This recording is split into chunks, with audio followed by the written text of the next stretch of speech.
Это опять произошло. Сколько еще таджиков должно погибнуть, чтобы власть отреагировала? Подписывайтесь на обновление и точно будете в курсе всего самого важного. В Гисаре похоронили еще одного таджикистанца, отбывавшего тюремный срок на территории России и погибшего на войне в Украине.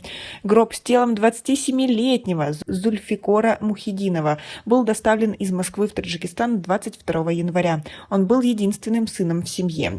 Хуршет Мухидинов, дядя Зульфикора, сказал, что племянник в 2019 году уехал в Россию и работал там в одной из компаний. Мы точно знали, что он работает. Возможно, он связался с другими ребятами, не знаю. Но он был задержан по обвинению в незаконном наркообороте, осужден на 6 с лишним лет, сказал он. Родственники Зульфикора Мухидинова сообщили, что тот 1,5 года провел в заключении и с октября прошлого года не выходил на связь с семьей. По словам Хуршеда Мухидинова, его племянник никому не говорил о том, что отправляется на войну. И лишь несколько дней назад представители Минобороны России связались с Мухидиновыми и сообщили о том, что он был убит в городе Артемовск, Бахмут в Украине. По словам родственников, на теле Зульфикора были раны на ноге, руке и груди. Они утверждают, что он не собирался нигде воевать, а ждал окончания срока, чтобы вернуться на родину. Матери рассказали о смерти сына в самую последнюю очередь. Нигора Мухидинова, мать Зульфикора, сказала, что не понимает, как ее сын, отбывавший срок в российской тюрьме, мог погибнуть на войне в Украине. Зульфикор Мухидинов был похоронен 22 января в кишлаке Якатут, города Гисар, в 50 километрах от Душанбе. По словам родственников, он отправился на заработки в Россию, чтобы накопить денег и жениться, но судьба распорядилась иначе. Как вы относитесь к тому, что наши соотечественники так погибают? До сих пор нет точных сведений о гражданах Таджикистана, отбывавших срок в России и убитых в войне в Украине. За последние 2 месяца стало известно о гибели не менее 5 таджикистанцев, которые отбывали наказание в российских тюрьмах и были убиты на войне в Украине.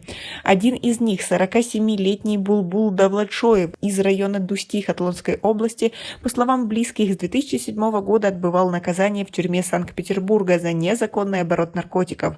Один из родственников убитого со ссылкой на информацию российской стороны сказал, что Булбул Давлатшоев 19 октября 2022 года отправился из колонии на войну в Украину. 19 января в сельском джамаате Пянш района Джайхун похоронили 47-летнего Шамсидина Кадирова, который, по словам его близких, отбывал наказание в России и был убит на войне в Украине. Родственники убитого рассказали, что 2 года назад он был приговорен в России к 14 годам лишения свободы по обвинению в незаконном хранении наркотических средств. В декабре 2022 года в Хатлонской области похоронили еще 2 человек, которые, по словам их родственников и друзей, находились в заключении в России, но неожиданно оказались в Украине и были убиты во время боевых действий в этой стране. Тело 22-летнего Бабаазиза Туйгиева было доставлено из России в Таджикистан 12 декабря и захоронено в его родном Яванском районе, а 28-летний Манучех Ршадов был похоронен в районе Кушаньон. По некоторым сведениям, Мехроп Рахмонов, один из 2 граждан Таджикистана, подозреваемых в нападении на Белгородский полигон, до призыва в армию отбывал свой срок в колонии в Брянской области. Власти Таджикистана не подтверждают, но и не опровергают информацию о том, что власти Российской Федерации отправляют граждан Таджикистана, заключенных российских колоний, на войну в Украине. Как вы относитесь к такой ситуации? Не считаете ли вы, что правительство Таджикистана должно как-то отреагировать на все это и предотвратить подальшую отправку наших сограждан в Украину? Вы согласны? У нас пока на этом все. Оцените наше видео подпиской и лайком. До скорой встречи.